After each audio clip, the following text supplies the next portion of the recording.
Hello guys, I'm making this video to showcase a build that I made, or rather sort of extended some and made a lot of changes and changed a lot of concepts. And it's very tanky, it's very budget, everything is under 10 divines. And I will go over the POV and everything, but I would first like to begin with this T17 map showcase. And yeah, basically it's a Unite Eviscerate build that hits a lot and is a HP sucker. So let's go this boss real quick so I can explain to you sort of what this is all about. The motivations for this build were to be able to kill the bosses, like all the bosses of the game, and actually go through all the content and not just stop as soon as you can clear maps real fast and can really kill bosses, and you can farm maps, but you can't really enjoy all of the game. And it's been a while since I'm not able, or I don't have the time to dedicate myself to reach the end game. And I sort of started with wanting to make a rewind build that has HP stacking, good tankiness, but also good damage to be able to kill bosses and sort of get to know these fights that everybody has done at least once. For farming, I am going Betrayal and Beyond, or Harvest. And yeah, so as you can see, it's very, very tanky. It killed the boss very easily. Let me show you just a little bit of the clear here as soon as I grab this, because I am desperate to report. So yeah, let's get into it. Factory here, and let's Eviscerate. That's one hit of Eviscerate, it shuts down the waves, rip the whole screen, and deal 10 million damage. So yeah, the clear is not the best, but it is very, very, very tanky. You gotta watch out only for burning ground. That's your only weakness, and extremely high kills dot that I done my best to be very tanky too, because I wanted to kill the betrayal boss, that is Katarina, I think, and she deals a lot of chaos damage. So yeah, this is the Jungroan video where he does his classic power charge stacker. Someone's impression, which is and motivated me to sort of make a build that you can kill all the over bosses and stuff. So he does his classic power charge stacker. I've already done this build before, that's why I wanted something different, but something that is very much worth trying out too. It's a very interesting idea that he has evolved over time. The base of this build is amazing. Very, very good build, but I don't really like Spectral Helix, and it's one of the first things he addresses in the video. You really can use anything, and that is not Spectral Helix. And I don't think it's a very good skill to use overall. So I wanted to play a Unite build for a very long time, and it could have been Eviscerate Elementalist, but I had a Connected Blast before, so I wanted something different. And talk real quick about how I farmed for this build, since it's very important. And this is a very budget build, it's less than 10 divines, this is like 3 divines. This is random rares, you can sort of improve and print with the tree, and get to some vermilion rings and slowly use fertile catalyst on it, which is this that you want to eventually when you get your home gear and stuff. You want to work towards because it increases life modifiers. It's very good. So what I did to farm this was I made a league starter, connected blast or something, and I farmed essences. And essences are good to farm right now because they go up with the league. Because people love to gamble, and you use this yellow essence, yellow life force to gamble. So right now it's 3k for one div, and you get about 3k every map if you're running like over 40% pack size. So to get to know more about this strategy, go to Tuna. Here it is. In this video, this is the video. I will post it in the description. So it's really easy to make 10 div with this, and you can make the split. All right. Let me try to go as fast as possible since this is quite long. POV. Defensive setup. So defensive setup for this build is basically Greywind stacks with HP. So defense turns into offense. So we want to scale HP. Number one, use this and use tattoo of the Firewalker on these nodes to get resistance converted to maximum life. So you get a lot of extra maximum life after you sort of exhausted the 5% nodes on the tree. Preferably because this only gives you 4% increased maximum life. So a lot of grab out the life, and we use this duo lethal pride of Warriors Under Canyon. You can change these nodes to Strength of Blood, and you can also look in here if you want, which is actually what I should do right now. Never mind. So Strength of Blood is you disable your leech, and you get 2% additional physical damage reduction for 2% life recovery per second from leech. And we get a lot of leech with Eviscerate, and it caps instantly. So it grants you a lot of physical damage reduction. One of the things I really tried to improve during the build, and one was the starting idea was to use hybrid bases to get more physical reduction, but you get so much life for just running maximum energy shield as much as you can because of the apostate. And so we ended up going full energy shield, and our physical mitigation comes from Strength of Blood, and our graft gives us increased maximum life, which is great, and change to block attack, which finishes capping it or chance to block. And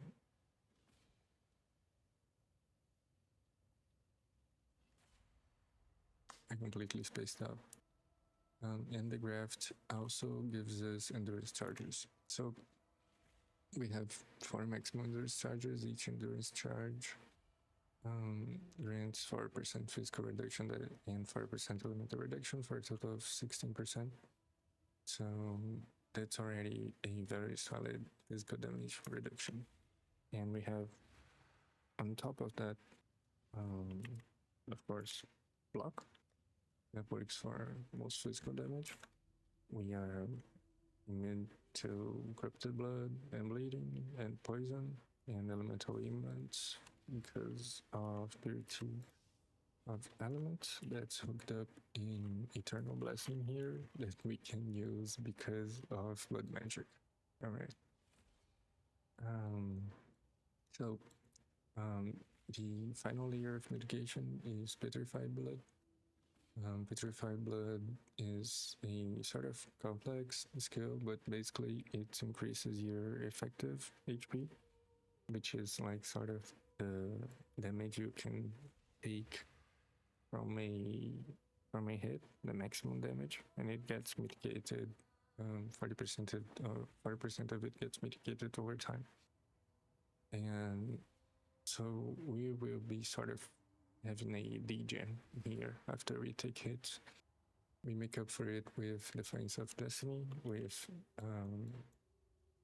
Anointed Infused Flesh, and this Defiance of Destiny makes us gain 21% of missing and reserved life before we hit by an enemy.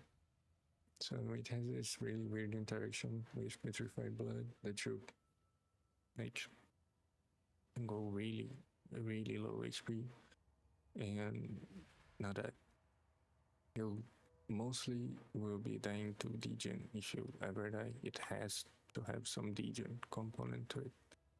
So 18k, 18k HP is what we get with this, and gear. There's nothing too crazy here. These jewels are very, very cheap. One extra thing that I have to talk about is the solution of the flesh. This gives us a ton of more maximum life, and the way you trade for these is that you go like to the solution of the flesh, and the way I do things is that you go here to maximum life, you would sort of search for the main mod, and you will see that there will be a point where you sort of go through the minimum and the price is acceptable, like 35. The maximum is 30. If you go to 29, it grows exponentially. So if you just lower this way a little bit, you get a very good job for a very low price. Okay.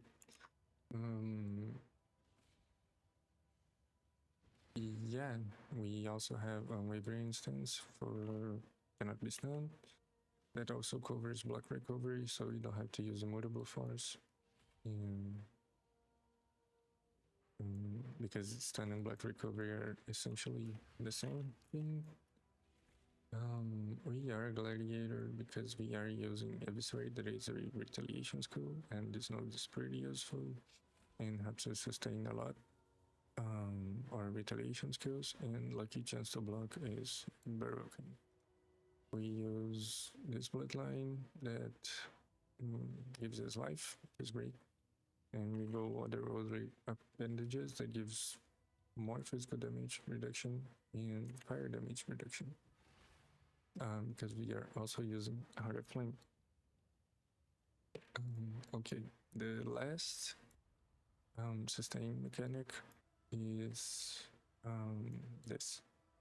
With the solution of the flash, you have this debuff that will reserve your life for 2 seconds until you take no damage for 2 seconds.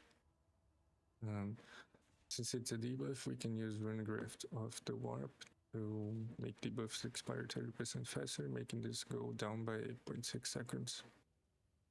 With 1.5 seconds, you will realize that you can just use one leap away to leave a like Shaper Puddle, Burning Ground, or get yourself surrounded in the middle of packs. By the time you end up this land, you will already be recovering this. So we use Rune Rift of the Warp for that. And that's it for our defenses. Grab some Vermilion Rings to get increased maximum life. These are all very cheap. Purity of Elements helps a lot, making your elemental resistances and buying rares, because you don't have to worry as much as elemental resistance. resistances, and since we are using a lot of uniques, it sometimes is an issue. Stats are an issue, so you will sometimes need to allocate some stats for your gear. Oh yeah, we are using the apostate, so energy shield gets converted to maximum HP. Increased defenses doesn't work on these. The increased defenses on your shield like this does not work. Calculation, the conversion is made before, and defense does not apply to life. We use this and this for damage over time. This is damage with retaliation skills, which is great and stronger than using other skills. Because other skills, you gotta use Crown of Ice, you get some leech, but you get less 50% spell damage. You get 50% more with this. Okay, last thing about defense, which was there's this Eternal Youth converts energy recharge to life. This works very, very well with this setup, and will help your regen here on your half HP that you have left that is still 8k. It will help you regen that a lot, and when you get unreserved life from the Solution of the Flesh, you still have to regen it back up. So this fixes this problem. All right, sorry. So yeah, last thing. I got this Wachusite, very cheap. Hopefully the price has not increased by a lot. So yeah, 20C, and it has leech on Vitality, and so we can use it for Strength of Blood, and it has chaos resistance, so we don't die to chaos damage over time. Also, there's this really good craft on belt that gives chaos resistance against damage over time, which is great since I was farming Betrayal and trying to kill Katarina and the Uber version of it. I needed a lot of chaos ice.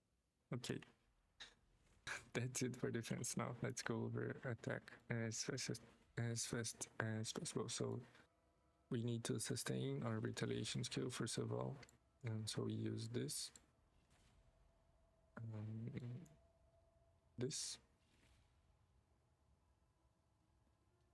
And yeah, those two things, they allow us to sustain retaliation exceptionally. Even better if we have a second retaliation skill just to sort of make Eviscerate available. But Crushing Fist is a high damage skill too, and it's sort of worth using. It's not as clunky as you've seen on the boss fight. So we have to get 100% chance of Immunite. And we get some here and some here. You can also get some over here. And I end up going a little bit over 80% for some reason that I forgot right now. But on tooltip we have 90% already, and that's enough for now. So yeah, Ignite solved. Sustain of the retaliation skills is solved. We have regeneration for the X. We have fire exposure on the X, so we don't need it on the glove, which makes it cheaper to buy and cheaper to craft if you want. We have this that will now begin the first layer of HP scaling. So we have this escapable HP, this. The Fallborn version is very expensive. I just bought it. I farmed all day to buy it. But you can get it without the Fallborn, and it's 10 KOs only. So this is stacks with it, and we have a lot of strength. It gives a lot of life. Got this over here. Intelligence is a hard requirement for this build, so I got this node. And yeah, so the stacks gives a lot of multiplicative damage, and this gives you a lot of flat damage. So 12% of my maximum life is like, I don't know, over about 200 flat damage. And we got a final damage on tilted without rage, without nothing, of 1.8 million damage on the Eviscerate with a 1.69 cooldown. Attack time very fast, 0.5. You can use it twice, very fast. So yeah, this is everything on the offensive side. I think we have some curses, some liability here. There is this Warcry here that we can use for more rage if you want on bosses, if you feel like you need even more damage. Random Cyclone just to sustain rage better if you go into a unlucky streak with retaliation. And yeah, that's everything. You can run reflect maps if you equip this, which is actually a great stepping stone in progression. You can start with this, and dealing damage with Night Faster is objectively more damage per second because our hits, we are always refreshing Ignite before it ends. So yeah, that's a build. I'll post the POB and references below. And thank you very much for watching. I will answer any questions below. Go support the videos that I used as reference because I couldn't have done this without them. Thank you.